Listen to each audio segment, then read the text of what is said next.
आंखें बंद कीजिए और समय को पीछे ले जाइए।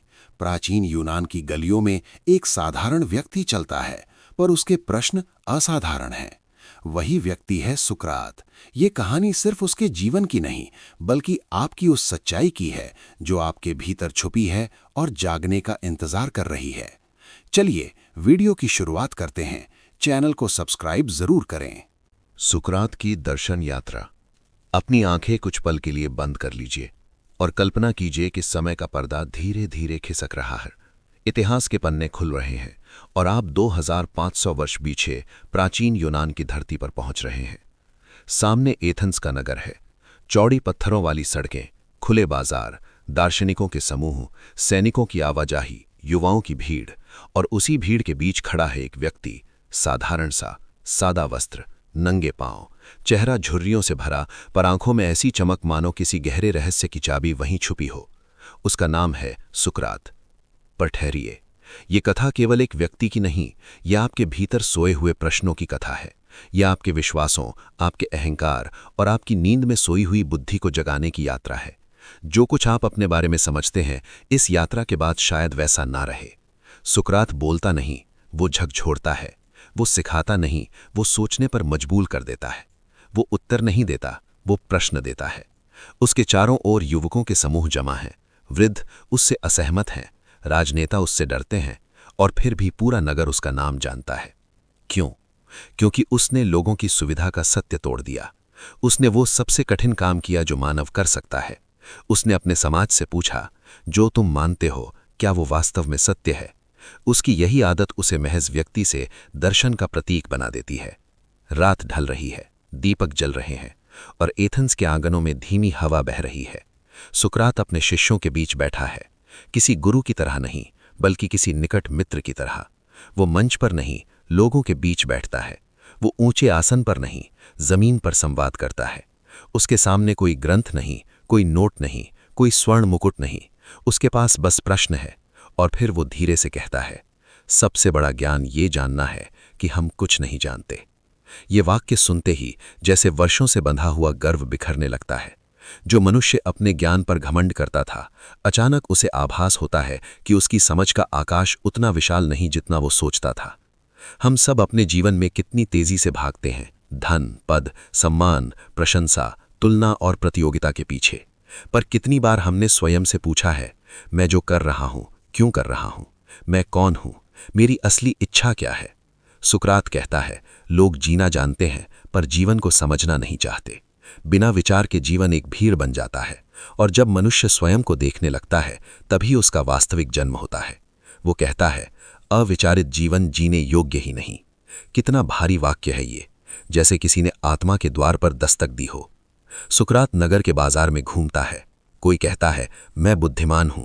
सुकरात मुस्कुराता है, यदि तुम बुद्धिमान हो तो मुझे बताओ, बुद्धिमत्ता क्या है? व्यक्ति चुप हो जाता है। यहीं से जन्म लेती है वो पद्धति जिसे आज संसार सुकराती प्रश्न पद्धति कहता है।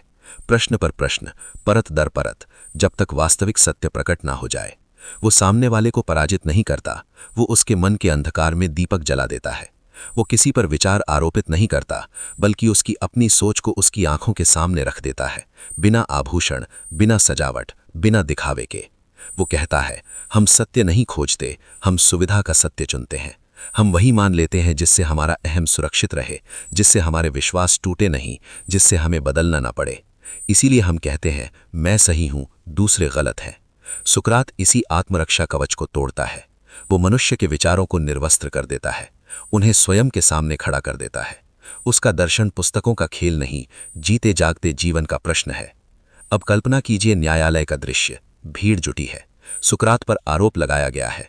ये युवाओं को बिगाड़ता है, देवताओं पर प्रश्न करता है। नगर उससे भयभीत है, क्योंकि वो झूठी निश्चितताओं को चुनौती देता है। वो चाहता तो मौन हो जाता, माफी मांग लेता, अपने प्रश्नों को छोड़ देता, वो जीवित रह सकता था। पर उसने विष का प्याला स्वीकार किया। क्यों? क्योंकि उसके लिए सत्य जीवन से बड़ा था। मृत्यु उसे भयभीत नहीं कर सकी, पर असत्य के साथ जीना उसके लिए असंभव था। उसका जीवन एक वाक्य बन गया, यदि तुम्हें सत्य चाहिए तो सुविधा छोड़नी पड़ेगी। इस दर्शन की यात्रा में 3 मुख्य द्वार हैं। पहला, आत्मज्ञान। तुम कौन हो? तुम्हारा केवल नाम, पेशा, परिवार नहीं, तुम्हारा भीतरी अस्तित्व कौन है। दूसरा, प्रश्न करने का साहस। जो सब कहते हैं वो अनिवार्यतः सत्य नहीं। तीसरा, चरित्र और सदाचार। वास्तविक आनंद बाहरी वस्तुओं से नहीं, भीतर की शुद्धता से जन्मता है। संसार आज प्रदर्शन में डूबा हुआ है, किंतु सुकरात की धीमी आवाज अब भी कहती है, जो भीतर से सच्चा है उसे जगत डिगा नहीं सकता। अब तुम्हारे भीतर भी हलचल उठ रही होगी, कुछ प्रश्न चुभ रहे होंगे, शायद असहजता महसूस हो रही होगी, और यही तो जागरण का पहला संकेत है। सुकरात कहता था, जिस मन में प्रश्न नहीं वो मन जीवित नहीं। जो व्यक्ति कभी संदेह नहीं करता वो वास्तव में कभी विचार भी नहीं करता। हम जीवन भर इस भय में जीते हैं, लोग क्या कहेंगे, और उसी के कारण स्वयं से मिलने का साहस खो देते हैं। वो कहता है, ये भय सबसे बड़ा बंधन है। जैसे ही तुम इसे तोड़ते हो, तुम्हारे भीतर का वास्तविक मनुष्य जन्म लेता है। जीवन भर हम उस चीज के पीछे भागते हैं जो हमारे पास नहीं है, पर शायद हमने कभी भीतर झांक कर नहीं देखा कि हमारे पास क्या है। सुकरात तुमसे कहता है, खुद को पहचानो। ये केवल वाक्य नहीं, पुकार है। ये दर्शन बाहर नहीं, भीतर उतरने की यात्रा है। आज ये भाग एक समाप्त नहीं हो रहा, ये आरंभ है। आगे तुम देखोगे उसके प्रश्न कैसे जीवन बदल देते हैं, उसके विचार कैसे मृत्यु के सामने भी अडिग खड़े रहते हैं, और उसकी अंतिम मुस्कान कैसे सदियों के अंधेरे में प्रकाश बन जाती है। पर सबसे बड़ा प्रश्न ये नहीं कि सुकरात के साथ क्या हुआ। सबसे बड़ा प्रश्न ये है कि तुम्हारे भीतर जो छोटा सा सुकरात सो रहा है, उसका क्या होगा। क्या तुम उसे जगाओगे या भीड़ के शोर में उसे फिर सुला दोगे। शांत हो जाइए, अपने चारों ओर के शोर को थोड़ी देर के लिए दूर रखिए, मन को स्थिर कीजिए। सुकरात की आवाज फिर लौट रही है, धीरे, गहरी मगर अडिग। एथेंस का आकाश सांझ के रंग से भर चुका है, सड़कें सूनी होने लगी हैं, पर घरों के भीतर विचारों की हलचल बढ़ रही है। शहर में खबर फैल चुकी है, सुकरात को दोषी ठहराया गया है। लोग फुसफुसा रहे हैं, अब क्या होगा। पर सुकरात शांत है। वो उस झील जैसा शांत है जिसमें ऊपर से लहरें दिखाई देती हैं, पर भीतर गहराई में सब स्थिर पड़ा रहता है। यही शांति उसकी शक्ति थी। उसने जो कुछ सिखाया वही जी कर दिखाया। यही दर्शन की सच्ची कसौटी है। विचार केवल कहे न जाएं, जिए जाएं। इस भाग 2 में तुम उसके भीतर की उस दुनिया में प्रवेश करने जा रहे हो, जहां वो आत्मा सत्य और मृत्यु के अर्थ को खोलता है। वो अब केवल प्रश्न करता नहीं, एक मार्गदर्शक की तरह खड़ा है। वो जीवन से बड़ा प्रश्न पूछता है, मनुष्य को किस दिशा में जीना चाहिए। वो कहता है, सिर्फ जीना महत्वपूर्ण नहीं, ये जानना अधिक महत्वपूर्ण है कि हम कैसे जीते हैं। जब मनुष्य केवल रोटी, घर, मान सम्मान तक सीमित हो जाता है, तब उसका जीवन पशु स्तर पर अटक जाता है। सुकरात चाहता था कि मनुष्य अपने भीतर की ज्योति पहचान ले, वो बुद्धि जो सही और गलत में भेद कर सकती है, वो अंतरात्मा जो हर पल हमसे बात करती रहती है पर जिसे हम सुनते नहीं। उसके शिष्य उसके चारों ओर जमा हैं, प्लेटो, क्रीटो, फीडो, कई नाम हैं, कई आंखें हैं जिनमें भय भी है, प्रेम भी और आदर भी। वे उससे कहते हैं, गुरु आप एथेंस छोड़ क्यों नहीं देते, हम आपकी रक्षा कर सकते हैं, आपको छुपा सकते हैं। सुकरात मुस्कुराता है, उसका चेहरा नहीं कांपता। वो हल्के शब्दों में ऐसी बात कह देता है जो सदियों तक गूंजती रहती है, यदि मैं अपने सिद्धांत छोड़कर जीवित रह जाऊं तो मेरा जीवन और मृत्यु दोनों व्यर्थ हो जाएंगे। वो कहता है, अन्याय से बचने के लिए अन्याय करना आत्मा को धोखा देने जैसा है। ये वाक्य सुनकर उसके शिष्य मौन हो जाते हैं। यही वो क्षण है जहां दर्शन केवल विचार नहीं रहता, वो चरित्र बन जाता है। फिर वो मृत्यु की बात करता है, तुम सुनो, जैसे वो तुम्हारे कान के पास बैठकर धीमे स्वर में बोल रहा हो। वो कहता है, लोग मृत्यु से डरते हैं क्योंकि वो उसे नहीं जानते। जिसे तुम नहीं जानते उससे डरो मत, उसके बारे में सोचो। सुकरात के लिए मृत्यु अंत नहीं थी, वो एक परिवर्तन थी। जैसे शरीर वस्त्र बदलता है वैसे ही आत्मा आयाम बदलती है। वो कहता है, सच्चा दार्शनिक मृत्यु से नहीं डरता क्योंकि उसने जीवन भर आंतरिक आसक्तियों से मरण का अभ्यास किया होता है। मनुष्य का सबसे बड़ा डर है अपने खोने का डर, पर सुकरात सिखाता है, जो भीतर सच्चा है वो कभी खो नहीं सकता। वो आत्मा के विषय में कहता है, आत्मा ज्ञान की भूखी है और शरीर इच्छाओं की। शरीर विलास चाहता है, आराम चाहता है, प्रशंसा चाहता है। आत्मा सत्य चाहती है, पवित्रता चाहती है, जागृति चाहती है। जब मनुष्य शरीर का दास बन जाता है तब वो संसार में खो जाता है। जब वो आत्मा की ओर मुड़ता है तब वो स्वयं को पा लेता है। ये केवल धार्मिक कथन नहीं था, ये गहरी मनोवैज्ञानिक समझ थी। वो लोगों से पूछता, तुम जो हो वो शरीर हो या शरीर को देखने वाला। ये प्रश्न सुनने में सरल है, पर जब ये भीतर तक उतरता है तो पूरी दृष्टि विकास बदल देता है। अब एक और दृश्य सोचिए। जेल का अंधेरा कमरा, मोटा दरवाजा, भीतर चंद साथी बैठे हैं और उनके बीच शांत बैठे हैं सुकरात। उनके हाथों में जंजीरें नहीं, पर दिलों में पीड़ा है। वे जानते हैं ये उनका आखिरी संवाद हो सकता है। वे रोते हैं, पर सुकरात नहीं रोता, वो सांत्वना देता है। वो कहता है, यदि मेरे मरने से दर्शन मर जाए तब डरना, यदि मैं मर जाऊं और विचार जीवित रहें तब प्रसन्न होना। उसके लिए मृत्यु व्यक्तिगत घटना थी, विचार शाश्वत थे। उसके लिए शरीर नष्ट होना कोई त्रासदी नहीं, आत्मा का पतन ही त्रासदी थी। वो फिर से प्रश्न पूछता है, मनुष्य क्यों भटकता है? और स्वयं ही उत्तर देता है, क्योंकि वो आसान सुखों को चुन लेता है और कठिन सत्य से भाग जाता है।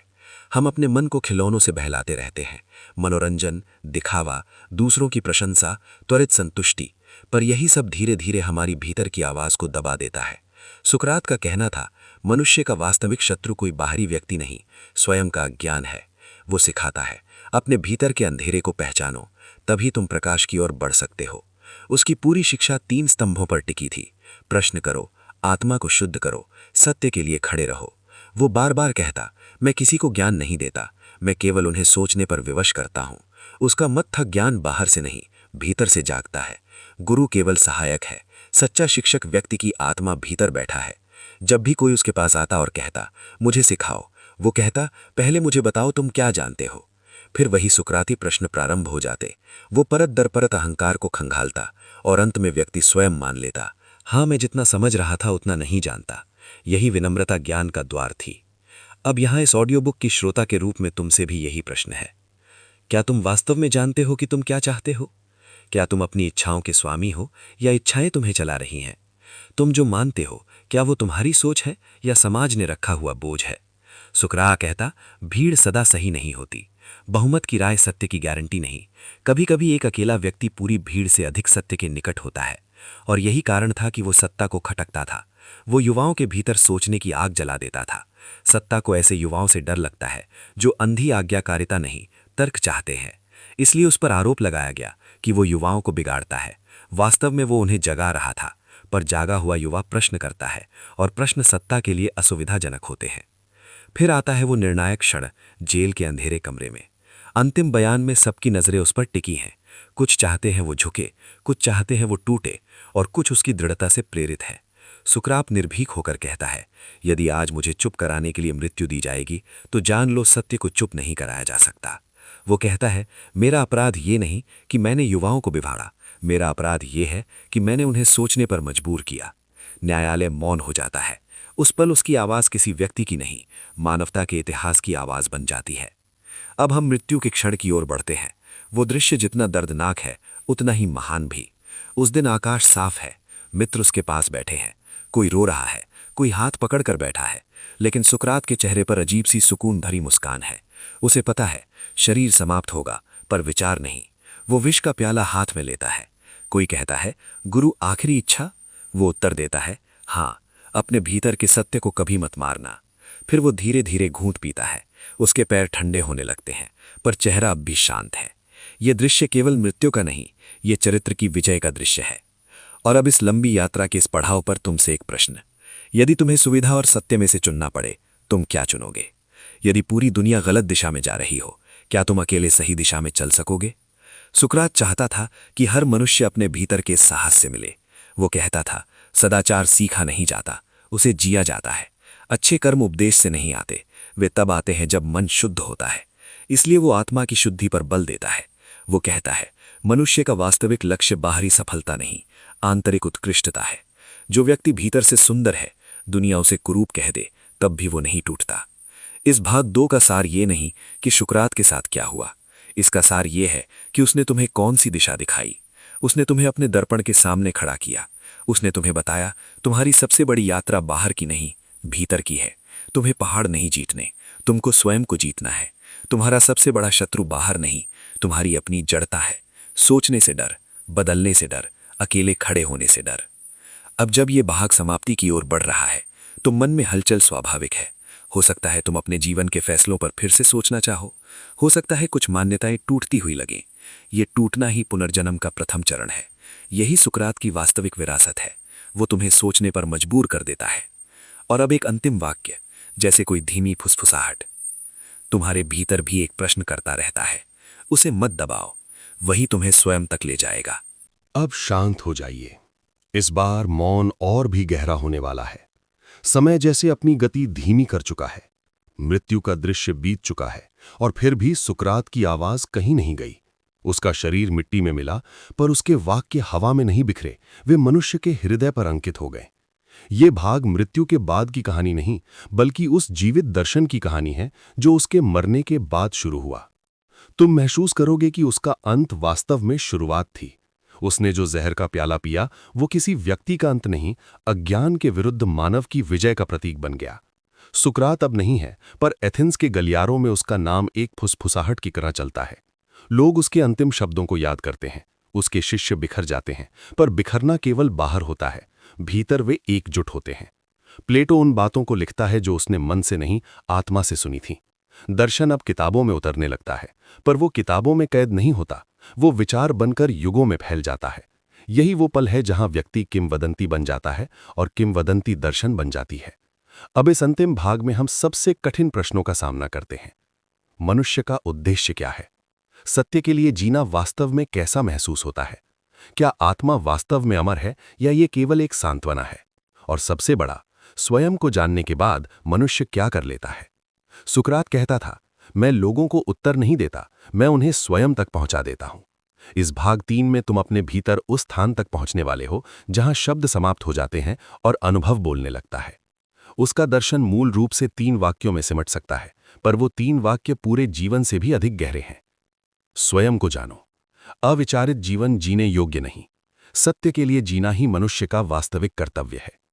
अब इन तीनों को हम जीवन के रूप में महसूस करेंगे, केवल पढ़ेंगे नहीं। कल्पना करो तुम्हारे सामने एक दर्पण रखा है, पर यह कांच का नहीं, ये आत्मा का दर्पण है। इसमें तुम अपना चेहरा नहीं, अपना असली मैं देखते हो। चेहरे पर लगी पहचानें उतर जाती हैं। नाम, उम्र, समाज, पढ़ाई, पेशा, सफलता, असफलता सब हट जाते हैं। और फिर जो बचता है वही तुम्हारा सत्य है। यही आत्मज्ञान है। हम जीवन भर बाहर से पहचाने जाने में लगे रहते हैं कि लोग मुझे क्या समझते हैं, पर सुकरात सिखाता है तुम स्वयं को क्या समझते हो। बाहर की पहचान कपड़ों की तरह बदलती रहती है, भीतर की पहचान शाश्वत रहती है। जब मनुष्य स्वयं को पहचान लेता है तब उसके सामने 2 मार्ग खुलते हैं, एक सुविधा का, दूसरा सत्य का। सुविधा में भीड़ है, शोर है, तालियां हैं, सहज रास्ते हैं। सत्य का मार्ग अकेला है, कठिन है, कांटों से भरा है।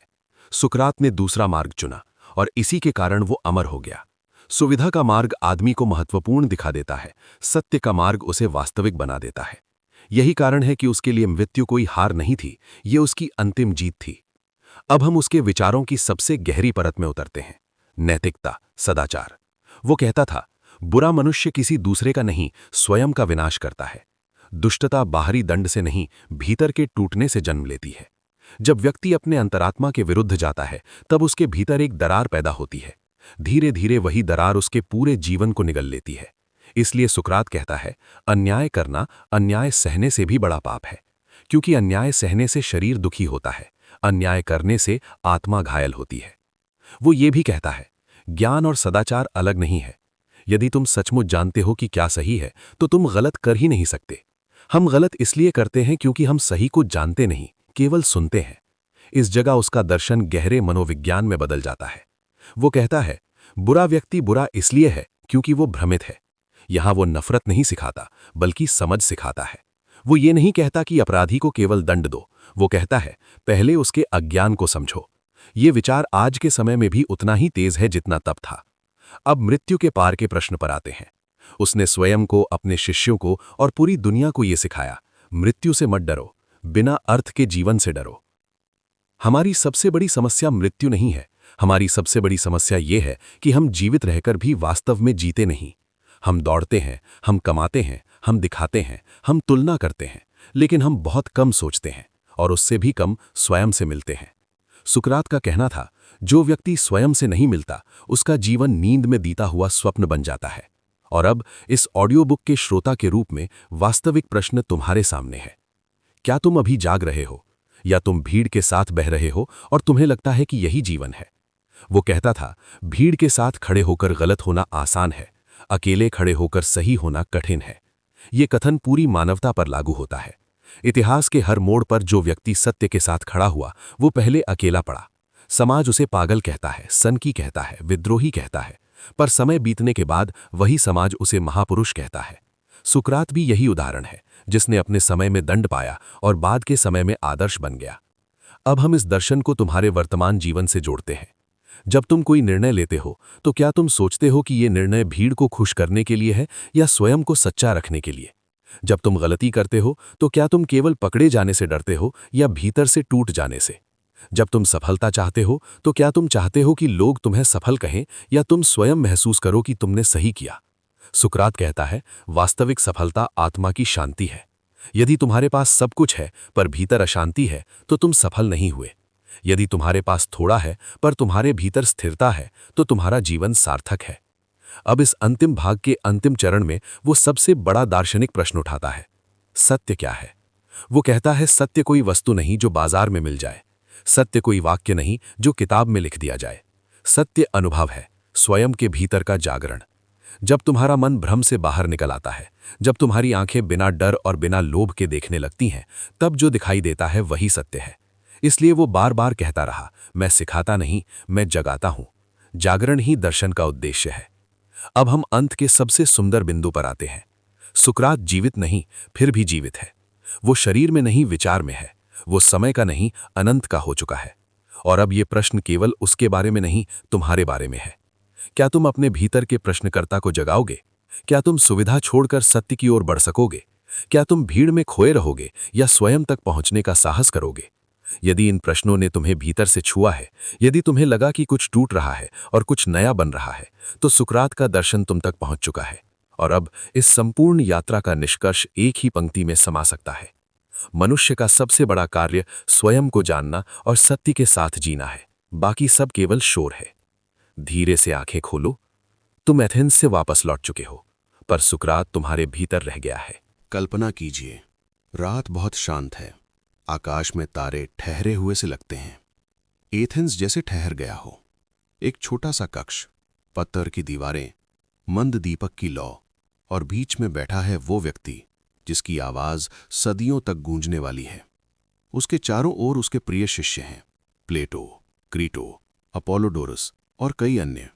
कुछ रो रहे हैं, कुछ मौन हैं, कुछ स्तब्ध। उनके सामने रखा है वो विष का प्याला, और बीच में बैठा सुकरात उतना ही शांत है जितना समुद्र का गहरा तल। मृत्यु सामने खड़ी है, फिर भी उसके चेहरे पर मुस्कान है। यही वो क्षण है जहां दर्शन केवल शब्द नहीं रहता, वो जीवन बन जाता है। सुकरात कहता है, मेरे मित्रों, मृत्यु से मत डरो। शरीर समाप्त होता है, बुद्धि नहीं, आत्मा नहीं, सत्य नहीं। उसके शब्दों में आंसू नहीं, दृढ़ता है। वो कहता है, जो व्यक्ति जीवन भर सत्य के साथ चलता है, मृत्यु भी उससे क्या छीन सकती है। और यही बात हमें भीतर तक हिला देती है। हम जीवन भर मृत्यु से बचते हैं, पर शायद सच्चाई से ज्यादा किसी चीज से नहीं बचते। सुकरात के लिए मृत्यु हार नहीं, प्रमाण थी कि उसका दर्शन केवल विचार नहीं, उसके जीवन का अभ्यास था। अब पीछे चलिए, बचपन की ओर, यौवन की ओर, उस सड़क की ओर जहां वो लोगों से प्रश्न पूछा करता था। किसी धनवान से पूछता, धन क्या है? वो उत्तर देता, जो मेरे पास है। सुकरात मुस्कुराता। यदि कल ये ना रहे तो? वो चुप हो जाता। किसी योद्धा से पूछता, साहस क्या है? वो कहता, डर के बिना लड़ना। सुकरात कहता, डर के बिना लड़ना तो पागलपन भी है। फिर साहस क्या हुआ? और फिर बात धीरे धीरे गहराई में उतरती। इस तरह सुकरात ने संसार को यह सिखाया कि शब्दों के पीछे छुपे वास्तविक अर्थ को पहचानना ही दर्शन का प्रारंभ है। उसके दर्शन का पहला स्तंभ, आत्मज्ञान। वो कहता है, लोग संसार जीतना चाहते हैं पर स्वयं को नहीं जानते। वे दूसरों पर विजय चाहते हैं पर अपने भीतर के भ्रम, क्रोध, ईर्ष्या और लालसा से हारते रहते हैं। जिसने स्वयं को समझ लिया, उसने सबसे बड़ी जीत हासिल कर ली। वो कहता है, खुद को जानो। ये वाक्य छोटा है, लेकिन इसके भीतर समुद्र जैसी गहराई छुपी है। जब मनुष्य खुद को समझने लगता है तो उसे मालूम पड़ता है कि उसकी अनेक इच्छाएं उधार की थीं। समाज से उधार ली हुई महत्वाकांक्षा, प्रशंसा की भूख, तुलना का जहर। सुकरात ये सब उधार फेंकता है और कहता है, अपने वास्तविक स्व को पहचानो, वही तुम्हारी स्वतंत्रता है। दूसरा स्तंभ, प्रश्न करने का साहस। वो कहता है, अंधविश्वास सबसे खतरनाक निद्रा है। लोग परंपरा को सत्य समझ लेते हैं, बहुमत को प्रमाण समझ लेते हैं और शोर को तर्क समझ लेते हैं। सुकरात अकेला खड़ा रहा, फिर भी उसने प्रश्न छोड़ा नहीं। उसने ये सिद्ध कर दिया कि अकेला व्यक्ति भी पूरी सभ्यता के सोचने के ढंग को बदल सकता है, यदि उसके पास प्रश्न करने का साहस हो। वो सिखाता है, यदि कोई तुम्हें कहे कि मत सोचो, समझ लो कि तुम वहीं सोचने के सबसे करीब हो। प्रश्न कमजोरी नहीं, जागरण का संकेत है। तीसरा स्तंभ, चरित्र और सदाचार। सुकरात के लिए ज्ञान केवल दिमाग का खेल नहीं था। वो कहता है, जो कुछ तुम जानते हो यदि उसके अनुसार जीते नहीं तो वो ज्ञान नहीं, धोखा है। सच्चा ज्ञान मनुष्य के आचरण में दिखाई देता है, उसके व्यवहार में, उसके निर्णयों में, उसके जीवन की सरलता में। सुकरात पॉवर्टी में रहा, पर उसने स्वयं को कभी गरीब नहीं कहा, क्योंकि उसके लिए संपत्ति वो नहीं थी जो तिजोरी में रखी हो। संपत्ति वो थी जो आत्मा में संचित हो। सत्यनिष्ठा, ईमानदारी, न्याय भाव, करुणा, यही उसकी वास्तविक संपत्ति थी। वो कहता था, सबसे बड़ा अपराध ये नहीं कि तुम दूसरों को धोखा देते हो, बल्कि ये कि तुम स्वयं को धोखा देते हो। अब न्यायालय का दृश्य स्मरण कीजिए। भीड़, शोर, आरोप, कठोर वाणी और बीच में शांत खड़ा सुकरात। उससे कहा गया, अपने विचार बदलो, माफी मांगो, अपनी शिक्षाओं को छोड़ दो, तब जीवन तुम्हें मिल जाएगा। पर सुकरात ने कहा, यदि मैं ये सब छोड़ दूं तो जीवित तो रह जाऊंगा, पर मैं नहीं रहूंगा। और उसने विष का प्याला स्वीकार कर लिया। लोग सोचते हैं वो मर गया, लेकिन क्या वास्तव में मर गया? नहीं, उसके शरीर ने मृत्यु को छुआ, उसके विचार अमर हो गए। यही दर्शन का चमत्कार है। शरीर नश्वर है, पर सत्य की आवाज समय से परे होती है। अब बात करें उसकी विरासत की। उसके कोई बड़े लेख नहीं, कोई मोटी किताबें नहीं, कोई ग्रंथों का संग्रह नहीं। उसने लिखा नहीं, उसने जिया। उसके शिष्य प्लेटो ने उसके विचारों को शब्दों में उतारा, एरिस्टोटल ने आगे बढ़ाया, और आज की पूरी पश्चिमी दर्शन परंपरा के बीज सुकरात के संवादों से सींचे गए। पर यह कहानी केवल पश्चिम की नहीं, ये हर मनुष्य की कहानी है जो प्रश्न करता है, जो सत्य के लिए अकेला खड़ा होता है, जो सुविधा के बजाय ईमानदारी चुनता है। अब इस भाग 4 में एक अंतिम दर्पण तुम्हारे सामने रखा जा रहा है। वास्तविक प्रश्न ये नहीं कि सुकरात कौन था, वास्तविक प्रश्न ये है कि तुम कौन हो। क्या तुम अपने जीवन को केवल आदतों में बहाने आए हो या सचमुच उसे समझने आए हो? क्या तुमने ये सोचने की कोशिश की है कि तुम्हारे डर तुम्हें कहाँ बांध रहे हैं? क्या तुमने ये देखा है कि तुम वो जीवन जी रहे हो जो तुम्हारी आत्मा चाहती है या समाज तुमसे चाहता है? सुकरात सिखाता है, विचार करो, स्वयं को पहचानो, सुविधा नहीं सत्य चुनो, सदाचार को सर्वोपरि रखो, और यदि आवश्यकता पड़े तो अकेले खड़े होने का साहस रखो। उसकी अंतिम मुस्कान संसार से कहती है, मेरा शरीर खत्म हो सकता है, पर प्रश्न मत खत्म करना। आज भी हर विद्यार्थी, हर विचारक, हर जागते मन वाले व्यक्ति के भीतर एक छोटा सा सुकरात जन्म लेता है, जब वो पहली बार स्वयं से पूछता है कि मैं जो मानता हूं क्या वो वास्तव में सत्य है? और यही इस संपूर्ण कथा का सार है। सुकरात ने हमें उत्तर नहीं दिए, उसने हमें उत्तर खोजने का साहस दिया। उसने हमें निश्चितता नहीं दी, उसने हमें विचार की आजादी दी। उसने हमें यह सिखाया कि सच्चा जीवन वही है जहां आत्मा ईमानदार हो, विचार स्वतंत्र हो और चरित्र दृढ़ हो। यही उसकी सबसे बड़ी विरासत है। यही वो ज्योति है जो समय के अंधेरों में भी बुझती नहीं। आप यहां तक पहुंचे हो, मतलब आपका जीवन में बहुत बड़ा लक्ष्य है। मुझे यकीन है आप अपनी लाइफ में जरूर कुछ बड़ा करोगे। इसी साथ वीडियो पसंद आई हो तो लाइक जरूर करना। मिलते हैं नए वीडियो में, तब तक के लिए धन्यवाद।